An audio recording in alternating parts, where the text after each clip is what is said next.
Jobs in the 1970s that we don't have anymore. Would we do them today? This is what we're about to find out. Employment has changed over the last 50 years, and jobs were more manual and mind-taxing. The lowest wage back in 1970 was 70 pence an hour. Would we do these type of jobs today, even if those jobs still existed? Let's find out what was in the job market back in the 1970s and how we feel about them now. Let's start with a telephone operator. Dial 100 and your operator will be there, a real person with a fountain of knowledge, not only putting you through to the number you asked in a BBC voice, but answering a myriad of questions like, why doesn't my cake rise at gas mark 5? Or when is This Is Your Life next on the TV? They really did find the answers over and above their job descriptions. How many would go that far now? And the 192 operators, directory inquiries? They would find you a telephone number by looking them up in a paper book directory at no charge. No computers then. Telephone box money empty persons. I have no idea what they called them. Have you ever seen anyone emptying an old telephone box? Not now, of course, as they're becoming obsolete. I'd love to hear from anyone who has. That's not including those who have done it illegally, mind. What job titles did they have, or were they under the umbrella of telephone engineers? Telephone boxes back in the 1970s and the 80s were almost ubiquitous. I wonder how many you can count in your town or your street that you have lost over the years. Regarding the job, maybe today we demand a security card for handling all that GPO's money. Television repair engineers. Particularly if you rented back in the 1970s, they were busy people. Those old valve sets were always going wrong. Those sets were dangerously hard to fix for a non-expert, with thousands of volts circulating through parts of this set. And of course, people that came to enter the slot meter once a month and hearing excuses why there were foreign coins and bits of metal in the slot boxes among the 10 or 50 pence pieces. Looking back at the old TV sets, it was a maze of glass bulbs and parts and a spaghetti jungle of wires. They really knew what they were doing. No safety gloves, they just got on with it. Those smart, overdressed lift attendants and lift operators with highly polished shoes. Their laborious task of pressing buttons and riding up and down in the lift in the department stores, pointing out what floor held what items and where the cafe was. It was an elegant touch to the experience of being in a big posh shop and made customers feel important and that they were welcome to browse in a place full of luxury and glamour. Lift attendants were also in office blocks and hotels, which added extra stars and gave that feeling that you mattered with addressing you as sir or madam. Today I wonder if we'd find that job just mundane. The coal delivery man. Even though we had equal rights back in the 1970s, it mainly was men that did the job, so we all referred to him as the coal man. He'd lug those heavy sacks full of coal on his shoulder, getting filthy with dust, and dump them into your back garden's bunker. Almost every house without modern central heating would depend on coal, so this was a busy and a hard manual job. If you were to compare this to today's parcel deliveries, sometimes they just throw the parcel over the fence or leave it at your front door without even knocking. Comparatively, coalmen did a terrific service by walking round the back of your house and making sure that your fuel was safely delivered. Is this an effort that we'd make today without PPE? Many office jobs have changed since the 1970s.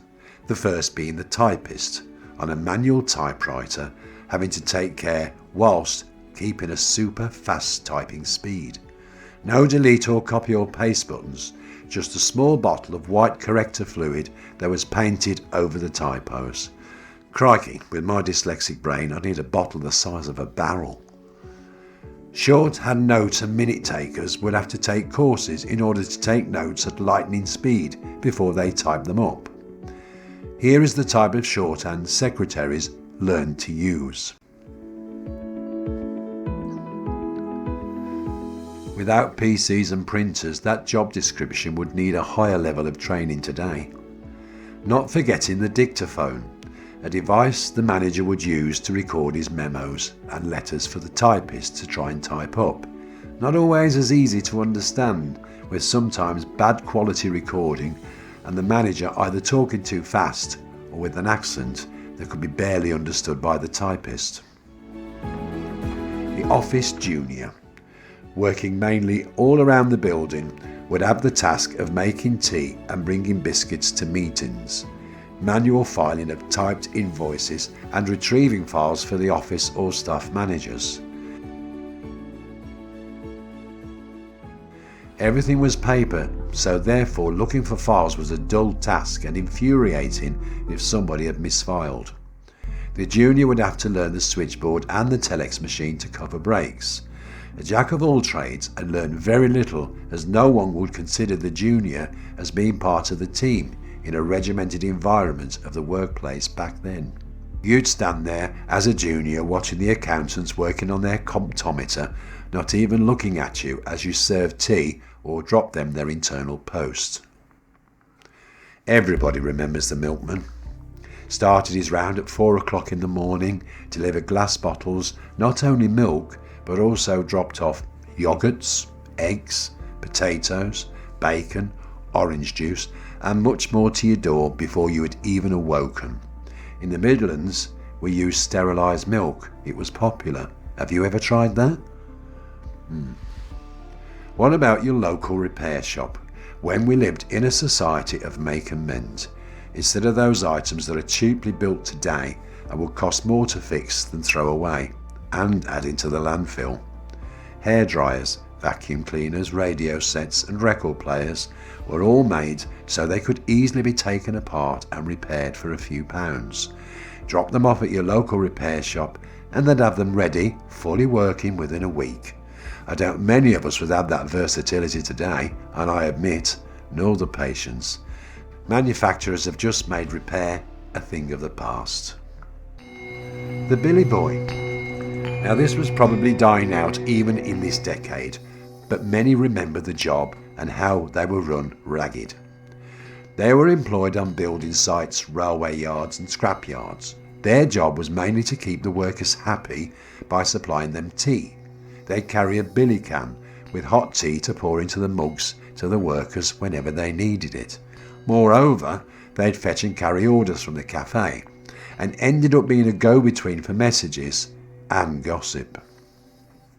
And I'll bet they always got the blame. Your local shop record dealer, what a hero. An amazing fountain of musical knowledge, especially when they had customers that would sing songs that they didn't know, and the dealer would have to work out what record that they wanted. You could play the record or have them play it in store before you bought it. They were amazing. Usually small independent shops that packed so many records and tapes in, and they would always order anything that wasn't in stock. They were like pop stars to teenagers who looked upon them as the grooviest guys in town, never once making a derogatory comment for those buying records that were not in the fashion. A few bits of yesteryear, and I hope you enjoyed reminiscing them. More vids on social history are on my channel, but more importantly, thank you so much for watching and putting up with my errors. But most importantly, thank you for taking those few minutes of your day. And much love and warmth, Mickey.